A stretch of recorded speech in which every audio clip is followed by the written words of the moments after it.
Lalu bagaimana kabar reforma agraria saat ini, Pak? Di tengah wabah COVID-19.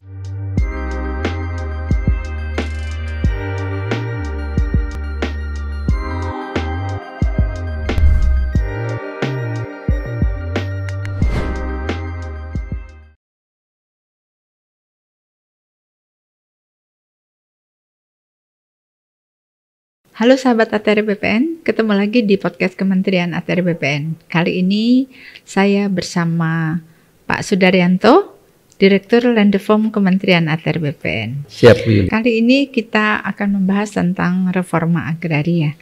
Nah, sahabat ATR BPN, kita ketahui bahwa reforma agraria itu merupakan upaya dari pemerintah untuk menata ulang struktur penguasaan, pemilikan, penggunaan, dan pemanfaatan tanah yang berkeadilan dan mensejahterakan melalui penataan aset, legalisasi aset, dan redistribusi tanah, dan penataan akses, yaitu pemberdayaan. Nah, untuk itu saya akan menanya dengan Pak Sudaryanto nih, kita akan ngobrol nih Pak Sudaryanto. Ya, siap, Yuli. Ya, berapa target reforma agraria dalam RPJM 2015-2019 dan 2020-2024, Pak? Ya, terima kasih Bu Yuli, Sobat ATR BPN. Sebagaimana yang sudah dicantumkan dalam target RPJM 2015 sampai 2024, yang mana itu juga salah satu nawacita dalam nawacitanya Bapak Presiden Republik Indonesia, yaitu reforma agraria ditargetkan ada 9 juta hektar.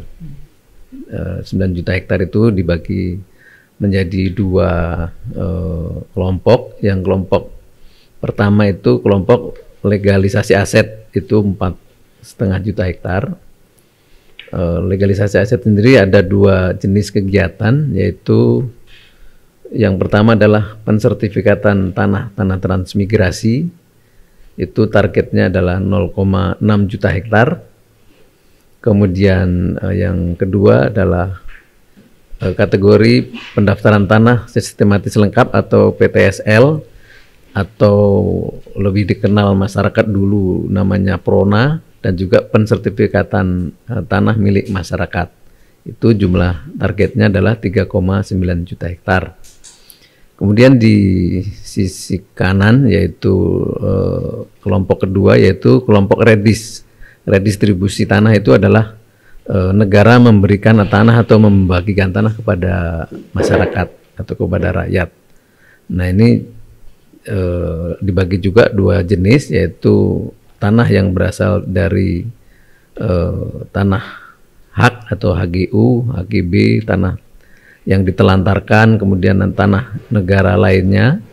Ini juga termasuk hasil penyelesaian sengketa dan konflik, Bu. Ini ada targetnya adalah 0,4 juta hektar. Kemudian yang satu lagi ada jenis dari pelepasan kawasan hutan, itu jumlahnya 4,1 juta hektar. Jadi totalnya adalah 4,5 juta hektar dari redistribusi tanah, kemudian dari legalisasi aset 4,5 juta hektar, sehingga jumlahnya 9 juta hektar. Demikian, Bu. Kalau kita lihat tadi ada 9 juta hektar. Sebenarnya tanah-tanah untuk RA ini berasal dari mana aja, Pak? Kalau reforma agraria yang terutama yang berupa fresh land itu berasal dari tanah pelepasan kawasan hutan yang paling banyak, yaitu 4,1 juta hektar. Kemudian yang lainnya itu berasal dari HGU habis yang tidak diperpanjang, kemudian tanah yang ditelantarkan, dan juga tanah-tanah yang berasal dari penyelesaian sengketa dan konflik. Ini banyak juga mungkin sengketa konflik yang berkepanjangan, konflik agraria yang selama ini bisa kita selesaikan, itu juga bisa kita langsung jadikan sebagai objek reforma agraria. Cukup banyak ya, berarti sumber-sumbernya juga jelas. Lalu bagaimana kabar reforma agraria saat ini, Pak? Di tengah wabah COVID-19 yang terjadi, bagaimana efektivitas pelaksanaan reforma agraria di lapangan dengan target yang begitu banyak?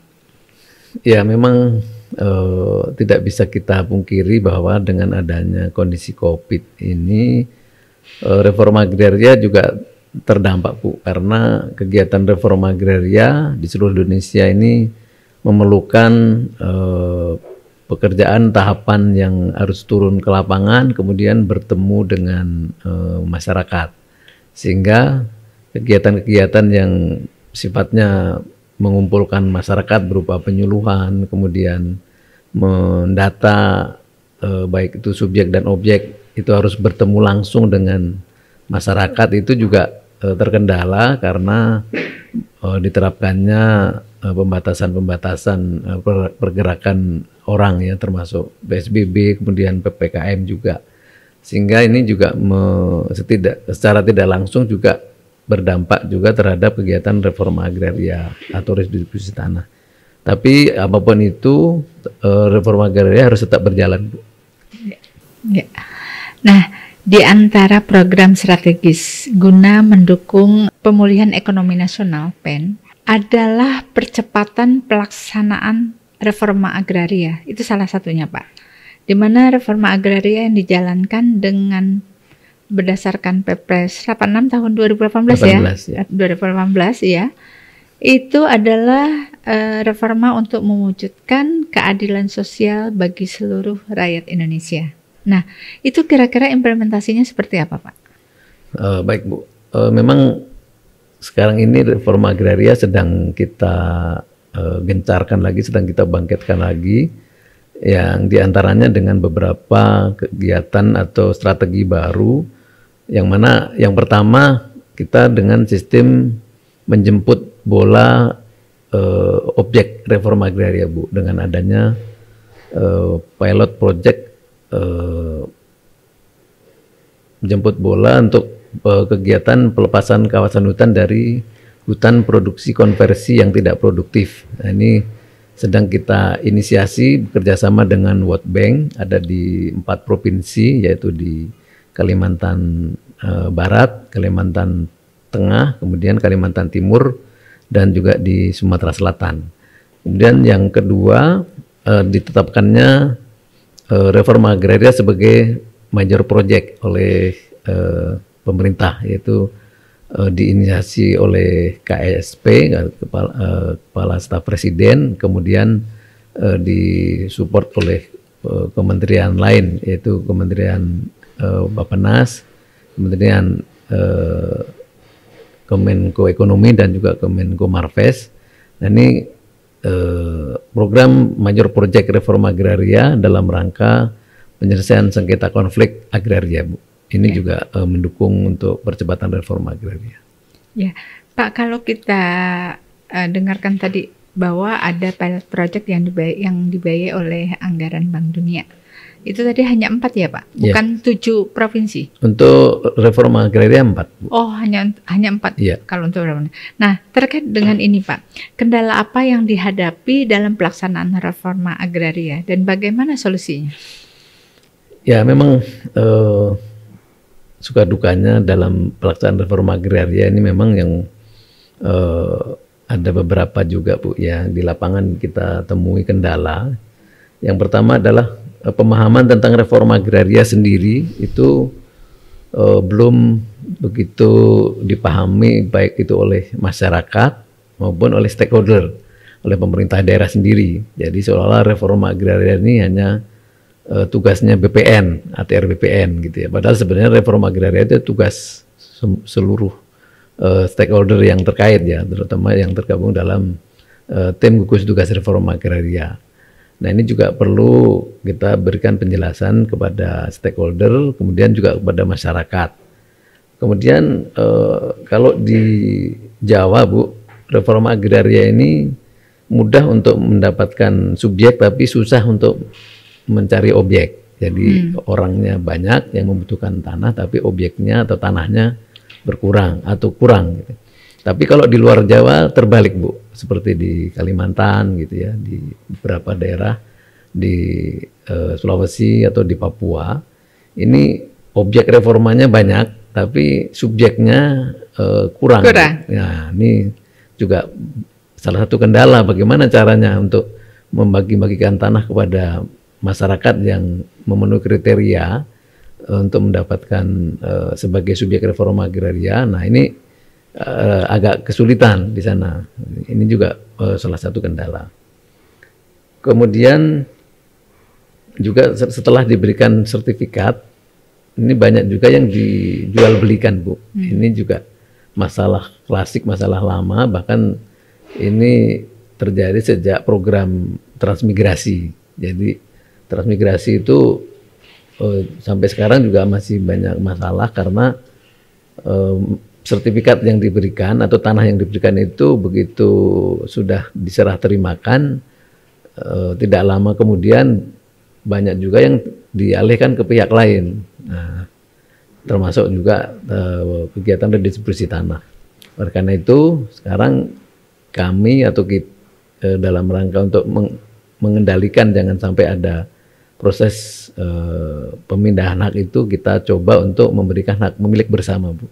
Jadi tidak berikan sertifikat kepada orang per orang, namun kepada kelompok. Jadi hak sertifikatnya satu, tapi namanya banyak gitu Bu. Jadi sehingga tidak mudah seseorang itu akan mengalihkan. Gitu. Ini pemberian sertifikatnya itu satu hamparan berarti? Ya. Jadi bukan per persil ya? Ya, satu hamparan. Jadi dan ini mungkin sangat efektif. Dimulai kapan ini Pak dilakukan? Sudah kita mulai, ini tahun kedua Bu. Ini tahun kedua, sudah ada beberapa daerah yang sudah kita berikan dan masyarakatnya juga mau karena dia ingin tanahnya itu betul-betul bermanfaat gitu ya. Kalau begitu dapat terus dijual akhirnya uangnya habis. Tapi kalau tanahnya itu diusahakan dengan baik dan secara kelompok bekerja sama, itu mungkin akan lebih efektif.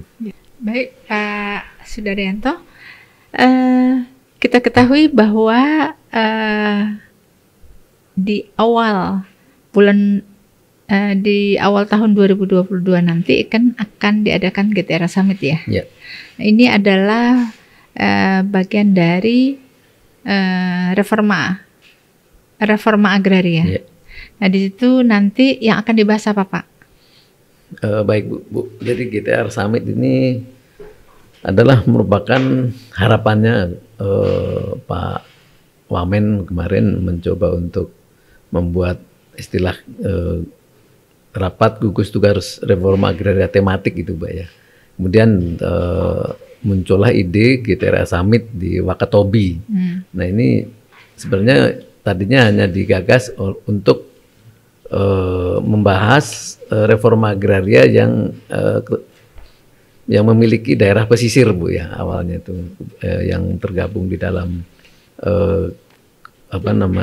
paguyuban bupati yang mempunyai pantai atau pesisir pantai. Akhirnya tercetuslah bahwa reforma agraria Summit ini diangkat menjadi program atau isu nasional, sehingga kegiatan-kegiatan reforma agraria yang ada selama ini kemudian akan dibahas atau dikerucutkan atau disimpulkan di reforma agraria Summit yang akan diselenggarakan di Wakatobi, yang insya Allah akan dilaksanakan di akhir tahun 2021 ini.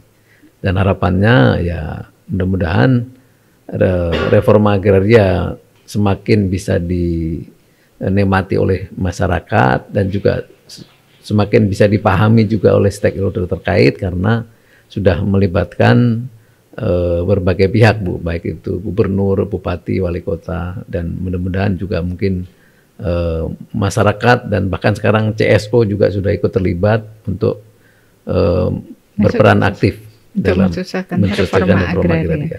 Ya, tadi kalau kita kilas balik ke belakang itu bahwa reforma agraria itu salah satunya adalah legalisasi aset, legalisasi aset dan redistribusi, ya dalam rangka penataan aset. Nah, kalau kita lihat Pak, capaian dari redistribusi tanah khususnya dari PKH itu kok masih rendah? Kenapa ya Pak? Ya, ini memang salah satu PR kami, kenapa redistribusi tanah dari pelepasan kawasan hutan di masih rendah, memang ada beberapa hal, ada beberapa masalah. Yang mana ini karena pelepasan kawasan hutan itu memang tidak langsung serta-merta bisa disertifikatkan, Bu, karena masih memerlukan penataan batas, kemudian masih memerlukan SK pelepasan kawasan hutan. Nah, oleh karena itu untuk mendaratkan koordinat-koordinat yang ada di perbatasan antara kawasan hutan dengan area penggunaan lainnya itu harus ditetapkan oleh Kementerian Kehutanan. Nah, sementara data-data yang diperoleh itu belum seluruhnya itu bisa langsung kita eksekusi. Jadi masih perlu survei bersama antara Kementerian ATR BPN dan Kementerian KLHK. Kemudian baru bisa setelah itu clear and clean disertifikatkan. Karena kalau belum clear and clean disertifikatkan, nanti khawatirnya nanti ada permasalahan hukum di kemudian hari karena mensertifikatkan tanah di dalam kawasan hutan. Demikian, Bu. Baik, terima kasih Pak Sudaryanto yang telah menyempatkan hadir di podcast kami. Tentunya banyak sekali hal yang dapat kita pahami tadi. Kita mendapat pengetahuan baru mengenai reforma agraria. Untuk Sobat ATR BPN semua, mari kita bersama-sama gaungkan acara besar GTRA Summit yang akan diselenggarakan di Wakatobi pada tahun 2022. Diharapkan acara ini dapat meningkatkan kerjasama dan kolaborasi antar stakeholder dalam rangka percepatan reforma agraria. Oke, sahabat ATR BPN, sampai ketemu lagi pada podcast selanjutnya.